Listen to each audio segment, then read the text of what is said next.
Systems को continue करके वहाँ पे एक play based, activity based, flexible, multifaceted जो करिकुलम होता है वो लागू किया जाएगा, जिसके लिए ट्रेनिंग की जाएगी। दूसरा जो एक बहुत बड़ा इसमें निर्णय है वो है कि जो बुनियादी शिक्षा होती है, जो बच्चे 6 से 9 वर्ष के होते हैं, जो कक्षा 1 से 3 में पढ़ते हैं, उनके लिए बेसिक लिटरेसी यानी कि साक्षरता, बेसिक न्यूमरेसी जो संख्या ज्ञान होता है, इन दोनों चीज़ों के ऊपर फोकस करते हुए एक नेशनल मिशन सेटअप किया जाएगा जो सिर्फ इस चीज़ के ऊपर फोकस करेगी और पूरे देश के बच्चों की ट्रैकिंग करके वो बच्चे कक्षा 3 तक फाउंडेशनल लिटरेसी और न्यूमरेसी को अचीव कर लें, ये उसका ऑब्जेक्टिव रहेगा। जो तीसरा बड़ा इसमें रिफॉर्म है वो है जो पाठ्यक्रम का और पढ़ाने के तरीके का जो स्ट्रक्चर है उसमें चेंज है। आप सब जानते हैं कि अभी 10+2 स्ट्रक्चर है, जिसमें जो पहले 10 वर्ष हैं उनका एक तरह से फेज वाइज करिकुलम होता है। फिर सडनली जब आप सेकेंडरी में जाते हैं, +2 में जाते हैं, तो सब्जेक्ट जो है स्पेशलाइजेशन होने लगती है।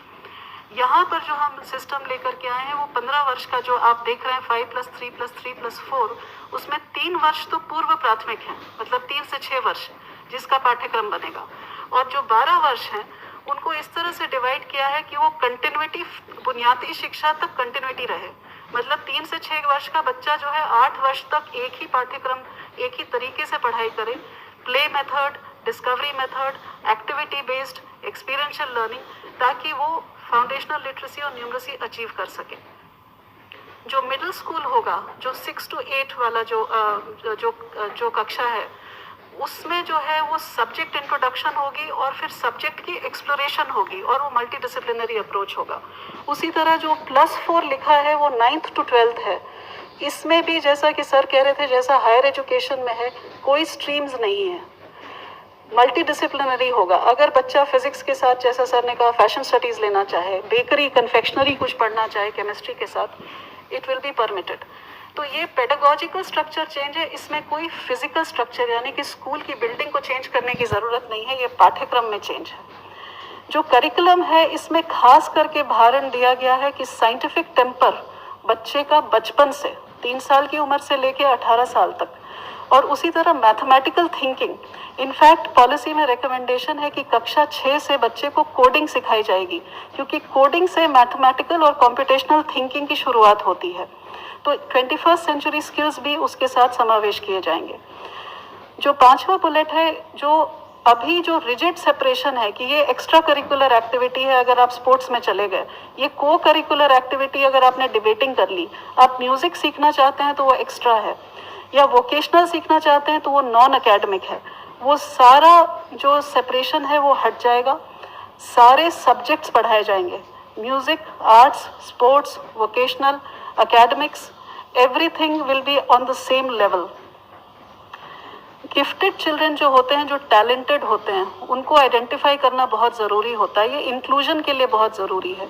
सर ने इंक्लूजन की जो बात की, यहाँ पे 2 तरह का इंक्लूजन है। जो बच्चे PWD, पर्सन्स विद डिसेबिलिटीज़ हैं, 21 टाइप्स ऑफ डिसेबिलिटी, उनका इंक्लूजन के लिए स्पेसिफिक इसमें रिकमेंडेशंस हैं। उसी तरह जो गिफ्टेड बच्चे होते हैं, जो किसी भी पॉपुलेशन के 3 से 4% के बच्चे जो होते हैं, जो जीनियसेस माने जाते हैं, उनके लिए भी इसके अंदर प्रोविज़न है। जो गर्ल चाइल्ड के लिए gender inclusion fund for specifically targeting the girl child development, girl child के लिए और भी बहुत कुछ है, पर मैं यहाँ आपको मेजर रिफॉर्म्स बता रही हूँ। जो कस्तूरबा गांधी बालिका विकास विद्यालय हैं, वो अभी कक्षा 8, कहीं कहीं कक्षा 10 तक है, उनको कक्षा 12 तक हर एक जगह ले जाया जाएगा। जो मेन चीज़ है, जो आप सेकंड लास्ट बुलेट देख रहे हैं, कि जो करिकुलम है हमारा वो इतना हैवी है कि बच्चे जो है life skills, scientific temper, problem solving, critical thinking, उसके लिए उनके पास टाइम ही नहीं है। तो करिकुलम को एसेंशियल कंटेंट तक सीमित किया जाएगा ताकि समय मिले बच्चे को कि ये सब चीज़ एक्सप्लोर कर सके। वो प्रोजेक्ट बेस्ड लर्निंग में जाएगा, एक्टिविटी बेस्ड लर्निंग में जाएगा, एक्सपीरियंशियल लर्निंग में जाएगा। वोकेशनल जो है वो क्लास 6 से शुरू किया जाएगा, ये भी इस पॉलिसी में पहली बार है। पिछली पॉलिसीज़ में दिया हुआ है कि स्कूलिंग में सेकेंडरी लेवल पे वोकेशनल शुरू होगा, ये कक्षा 6 से शुरू किया जाएगा। इसमें इंटर्नशिप्स भी हम पॉलिसी में लेके आए हैं कि बच्चा जो लोकल क्राफ्ट्स पर्सन है या ट्रेड पर्सन है, वहाँ जा कर के बैगलेस डे करके 10 दिन की इंटर्नशिप साथ में उनके साथ बैठ के करे, चाहे वो लॉन्ड्री चलाता हो, कारपेंटर हो, इलेक्ट्रिशियन हो, उसके वहाँ जाके अटैचमेंट करके बच्चा समझे कि लोकल क्राफ्ट्स ट्रेड्स क्या हैं। जो एक और मेजर रिफॉर्म है वो करिकुलम फ्रेमवर्क, जो हमारा पाठ्यक्रम की जो रूपरेखा होने वाली है वो 4 जगह वो चेंज होने वाली है। एक तो स्कूली शिक्षा की जो एनसीएफ है वो 2005 में बनी थी, 15 साल हो चुके हैं उस बात को, वो नया पाठ्यक्रम आएगा। उसी तरह से जो टीचर्स एजुकेशन जो 2009 में बनी थी, 11 साल पहले, वो भी अब हम हाथ पर लेंगे। जो अर्ली चाइल्डहुड एजुकेशन की मैंने आपसे जो बात करी कि वो भी जो है अब की बार पहली बार इस तरह से बनेगा कि 0 से 3 वर्ष का सब फ्रेमवर्क बनेगा, जिसमें पेरेंट्स को बताया जाएगा कि आप घर पे क्या कर सकते हैं, और 3 से 6 वर्ष का आंगनवाड़ी के अंदर या प्री स्कूल में अगर बच्चा है तो उसके लिए बताया जाएगा। बोर्ड एग्ज़ाम, इसके ऊपर काफ़ी विस्तृत में पॉलिसी में लिखा हुआ है। बोर्ड एग्ज़ाम जो है उसका महत्व जो है उसको कम करने के लिए बहुत सारे तरीके बताए गए हैं। फर्स्ट ऑफ ऑल ये कहा गया है कि मॉड्यूलर एग्ज़ाम्स हो सकते हैं, साल में 1 बार होना ज़रूरी नहीं है, 2 बार हो सकते हैं। बोर्ड एग्ज़ाम्स के लिए हर सब्जेक्ट को, मैथमेटिक्स से शुरू करते हुए हर सब्जेक्ट को 2 लेवल पे ऑफ़र किया जा सकता है। और तीसरा ये भी कहा गया है कि बोर्ड एग्ज़ाम को 2 भाग में बांटा जाए, ऑब्जेक्टिव एंड डिस्क्रिप्टिव। इस तरह से काफ़ी सारे इसके अंदर पॉलिसी में चीज़ें लाई गई हैं बोर्ड एग्ज़ाम्स के लिए।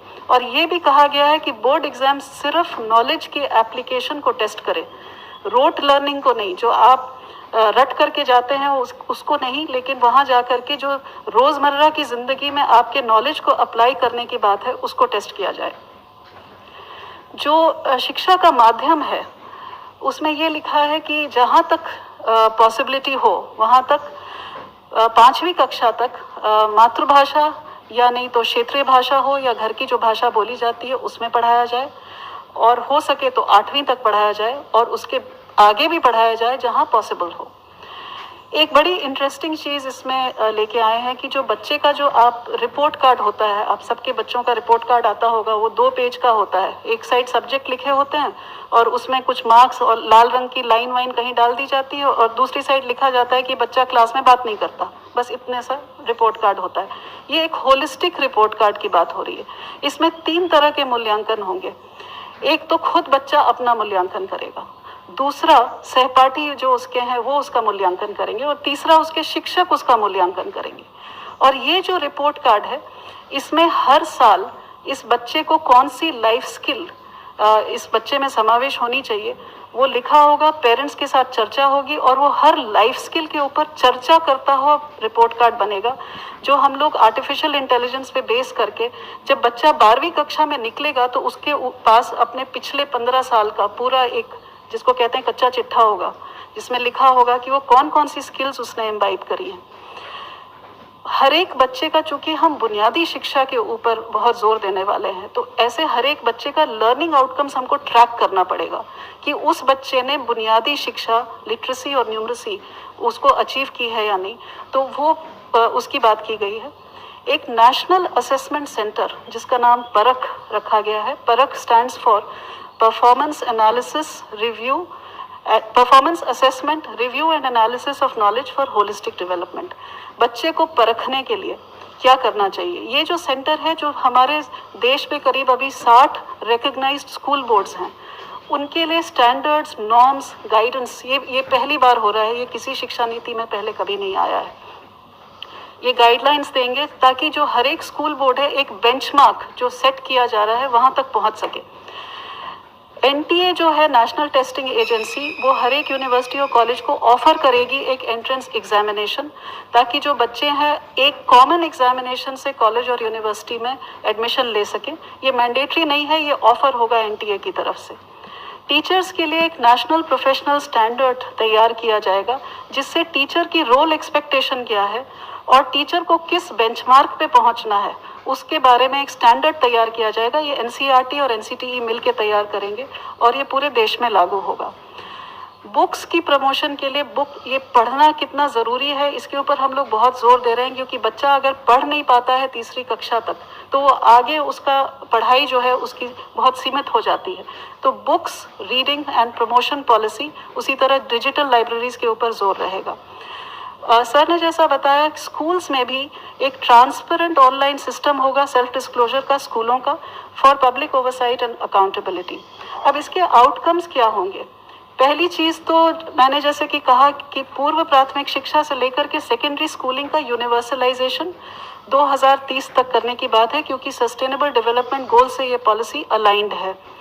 दूसरी चीज़ की जो बुनियादी शिक्षा है, हर बच्चा जो कक्षा 3 में पहुंचेगा उसकी बुनियादी शिक्षा अचीवमेंट हो, वो 2025 मतलब 6 साल के अंदर करने की बात है। 100% GER सेकेंडरी लेवल की 2030 तक। जो हमारे बच्चे आउट ऑफ स्कूल हैं वो हर एक बच्चे को हमें वापस लाना है। जो टीचर्स हैं उनको जो अब नए तरीके से असेसमेंट होने वाला है, मूल्यांकन का तरीका बदलने वाला है, उसके लिए उनकी तैयारी 2023 तक करके उसको हमें लागू कर देना है।